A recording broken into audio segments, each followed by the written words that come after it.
శ్రీ పరాభవనామ సంవత్సర ఉగాది శుభాకాంక్షలు. మన జీవితంలో ప్రతి కొత్త పనిని కొత్త ఆశలు, కొత్త ఉత్సాహంతో, కొత్త ఆనందంతో మొదలు పెడతాము.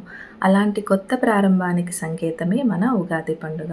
యుగ అంటే కాలం, ఆది అంటే మొదలు. యుగాది అంటే కొత్త కాలానికి ప్రారంభం అని అర్థం. ఈ ఉగాది రోజుని బ్రహ్మదేవుడు సృష్టిని ప్రారంభించారని పెద్దలు చెప్తారు. ఈ రోజే తెలుగువారికి కొత్త సంవత్సరం మొదలవుతుంది కాబట్టి ఇది తెలుగువారి మొదటి పండుగ. ఉగాది రోజు నుండి వసంత ఋతువు మొదలవుతుంది.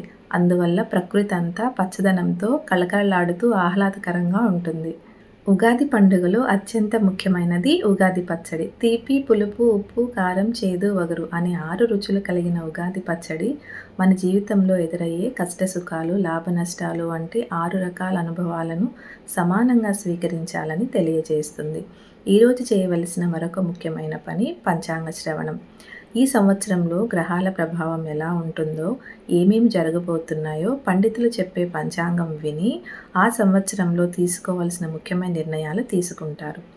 కాబట్టి మనందరం మన జీవితాల్లో మంచి నిర్ణయాలు తీసుకొని ప్రేమతో, ఆనందంతో ముందుకు సాగాలని మనస్ఫూర్తిగా కోరుకుంటూ మరొకసారి పరాభవనామ సంవత్సర ఉగాది శుభాకాంక్షలు. సర్వే జన సుఖినో భవంతు.